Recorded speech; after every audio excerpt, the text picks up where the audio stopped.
Hello there, my friends. Dan Deigan here, author of The 4 Pillars of Transportation and creator of HPLS, the online sales course that can help you achieve the same rankings as the top 2% of the market.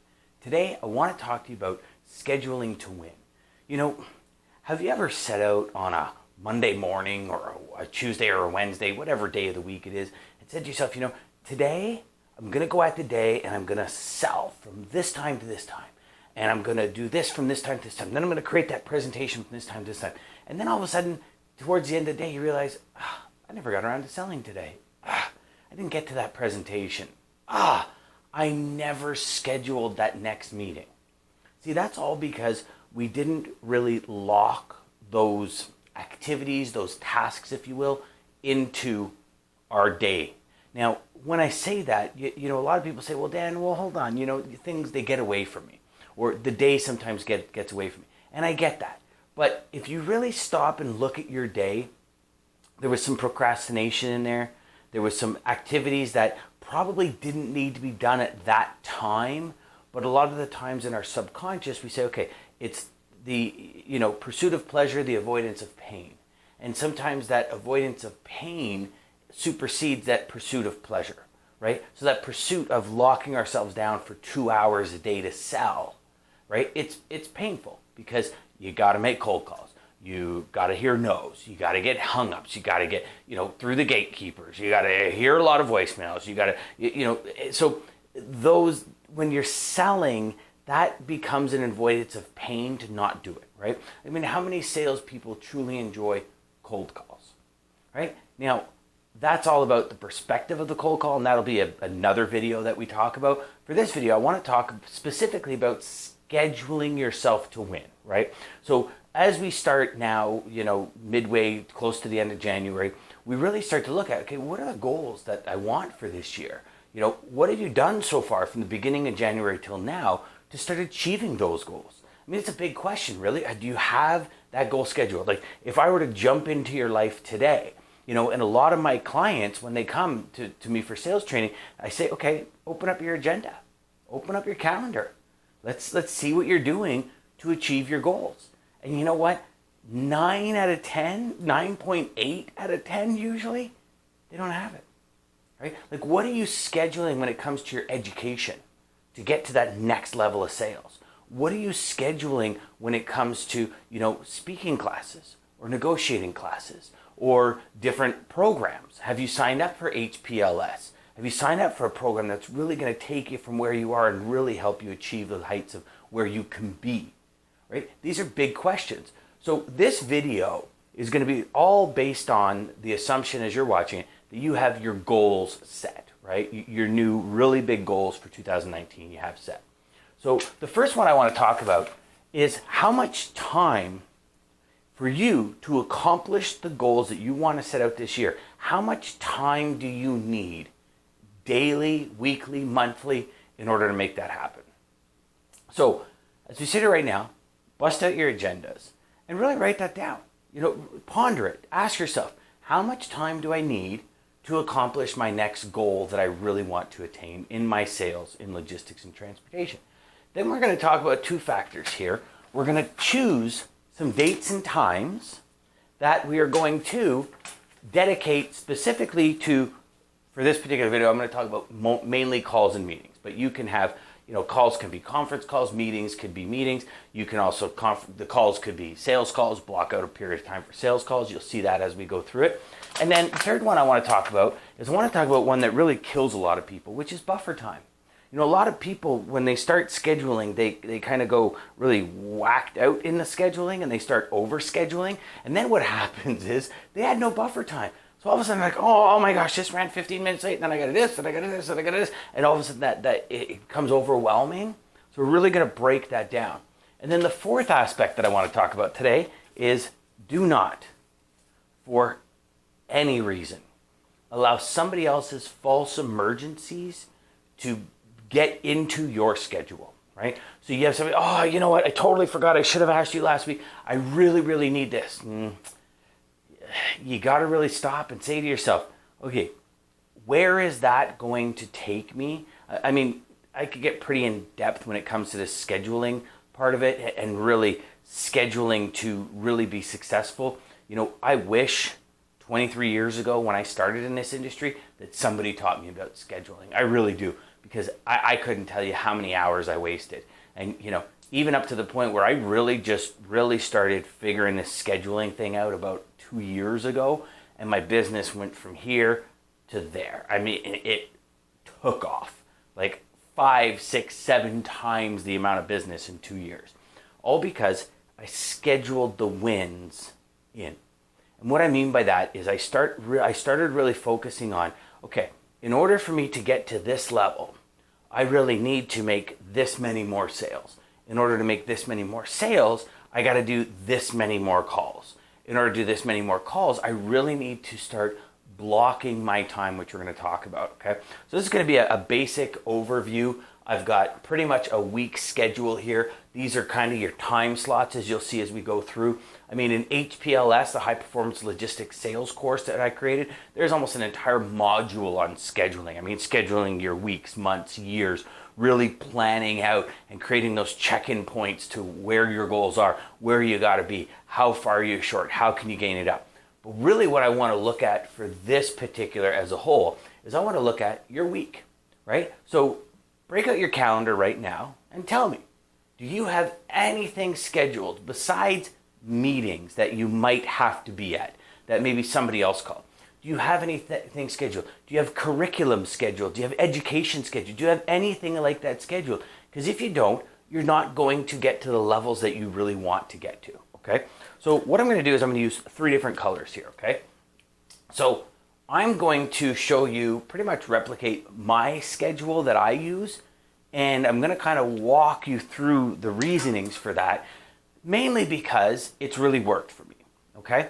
So what I do is I'm going to come here and I'm going to say that this period here on a Monday is 10 to 12 p.m., okay? So 10 a.m. to 12 p.m. That for me is specific for cold calls, all right? My team knows whenever I'm in cold calls, you do not disturb me unless it's an absolute emergency, okay? And I'll explain to you a lot of the meaning behind all these as I go through, okay? So then I also on Mondays, I do 2 to 4 p.m.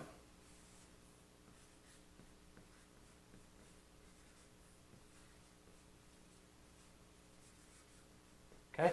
So those are 4 hours in that one day blocked out, right? Now what I do when it comes to these cold calls is these are all the guys that, you know, I've created follow-ups for, that I need to follow, that I'm looking to, you know, qualify. All those things kind of fall in that cold call area. So I don't know how you are. I specifically make every prospect gets a folder, and I kind of staple 4 pieces of paper inside that manila folder thing. And I just jot all the notes down from our meeting. So I open up the folder, I look, okay, let's make that call. And I go 4 hours on Monday for that, okay? Now, I've done a poll recently with 150 prospects and 150 customers. And I found between 10 and 12 is the time where the majority, 98, 99% of the respondents said between 10 and 12. So what I've done is I've actually blocked this off the entire week.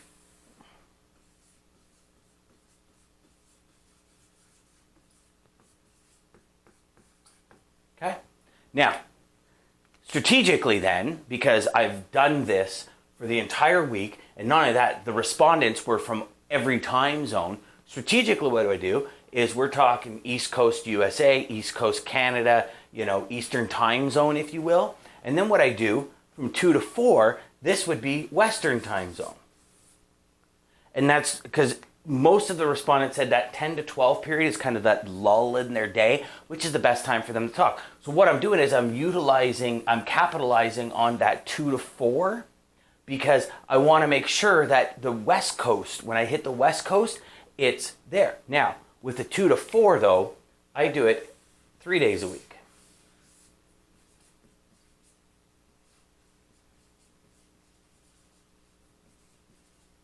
Okay, and then we'll do it last one.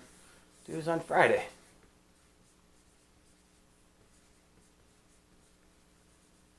Okay, now, those are my cold call periods, okay? So I get 4, 2, 4, 2, 4. No matter what, that is the way my week goes for cold calls scheduled, okay? So what I do when I get in every single morning is from 8:30 to usually 9 a.m., sometimes 9:30, depending on what I'm doing. That's my education time. So now, when I say education, okay, I'm talking specific education to logistics. So I read articles, I do research, I Google search latest news, I go to Logistics Management Magazine. Like I do all this. So I do this for a half hour to an hour every morning. And the main reason is you try to call somebody at 8:30 in the morning from a cold call perspective, even a customer, a lot of the times they don't want to hear from you because they're putting out their fires. So my team deals with all the fires. My team comes to me and says, you know, Dan, what about this? So I sometimes get interrupted when I'm reading my articles, but that's my daily. I mean, you know, an hour, 5 hours a week, 3 to 5 hours a week, I'm constantly upping my game on what's going on in the industry. Okay. Then from depending on when it is, so from 9 or 9:30 to 10 a.m. before I start my cold calls, okay, I sit down with the team. Okay, and I just get questions, things. That's kind of where we would add this is what I would call more of a buffer time. Okay, so what I do is I sit down with the team and say, okay, what's going on, guys? I'm about to go into my 2-hour session of calls. And so what I need to understand is what's happening, kind of what emails do I need to respond to, that kind of stuff, right? Then from 10 to 12, I immediately jump in and I'll use black again. So from 12 to 1 p.m., I have lunch. And the majority of the time, if I'm not out with clients or if I'm not out on the road or whatever, I do my education. So I'll do a sales negotiating course. I'll do a productivity course. I'll do courses like if you join HPLS, you'll do HPLS during your lunch, where I just simply open up my laptop, I start watching videos, I do my training, I do my confidence courses, I do my scheduling courses, I do my productivity courses, I do my high performance courses, I do my marketing courses, all that kind of stuff. That's all usually done between 12 and 1. Now, sometimes there's anomalies here. And when I say that is this 10 to 12 period, I try never to have an anomaly, okay? But this education might be broken up because I might have, say, on a Thursday, I might have a lunch, right? So that's okay. The thing is, what areas are you never going to move, okay?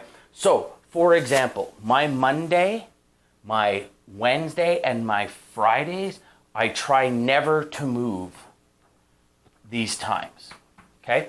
Because no matter what, on Tuesdays and Thursdays, if I have a lunch and I got to leave the office at like 11 o'clock or whatever to get to my lunch, right? I still get, 4 hours in this day, 4 hours in this day, and 4 hours in this day, right? I mean, no matter what, I'm running 12 hours a week of solid, rejuvenating calls that can build my business, no matter what. And then what I do is I look to schedule, sorry, I'm getting a little bit ahead of myself here. So then here, what happens is this is, again, buffer. And these times, usually, if I'm not out in meetings, I return emails. Okay, and I also talk with the team again. And I look at projects. Okay, so what I mean by that is, let's say, for example, between 10 and 12, I'm pounding at the sales calls and people are saying, okay, I need costings on this. I need kind of your processes, how you would do this, how you would do that. All of that is done between 1 and 2 p.m. Okay, now, I also then will do that between 4 and 5 p.m. again. Okay, so what happens is because I'm doing this as more of, this is my proposals, okay, my info gathering, and all that stuff.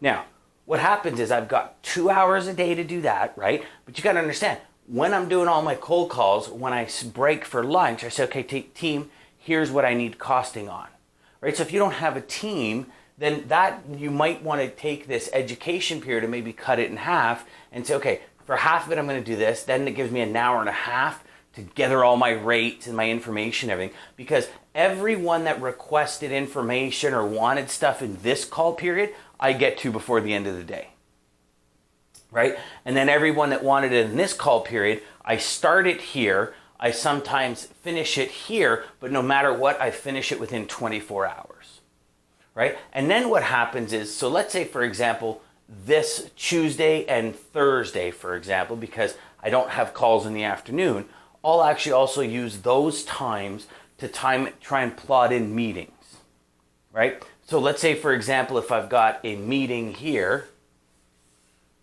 right? I try, when I'm in this period, get all my information. I lose kind of half an hour sometimes of that education, that lunch period, because I need to get to my meeting, right? But I also need to return those emails and get all the project going because I can't neglect any of my other customers, right? Because a lot of you are probably saying, yeah, Dan, that looks great, but really you're neglecting other customers. And that's where you got to realize that sometimes these areas become more of meetings and, conference calls, right? And that kind of stuff. So the only things that I try with all of my might, because here's the thing, when you're booking meetings with a customer, there's not only one time that they can meet, right? So you as a salesperson really need to also help guide the customer and say, I really can't make that time. I really want to meet with you, but can we do this time? So I try never to fill this spot with anything besides cold calls. If I have to move these, I will, only if I have to move them. And then if I have to, I'll just move it to here, right? So if Friday is the only day this customer can meet at 2, and I know I've got a 40-minute drive to the customer, 2 to 2:30 meeting, then I got a 40-minute drive back. So I'm, back by 3 p.m. By the time I get in, then it's like, okay, what happened? Because this buffer time now moves up. I'll take the rest of that day and add buffer time. But what I will do is, because I've pre-scheduled this, right? What I will do is I'll move this over to here. So you gotta choose that time. And I'm gonna suggest you choose between 10 and 12 to really ramp that sales through. The afternoon calls, shift them back and forth. And that's why I have 3. Because if you only have 2 and you have to shift 1 and you don't end up making that one, it's tougher to get it back, okay?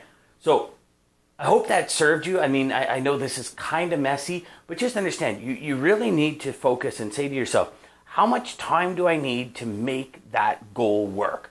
Then plot that schedule in. Till the next time I hear from you, my friend, remember, go out there, make every call a learning experience. Make sure you have fun with it, because the perspective that you have about your sales is how well you're going to do in your sales.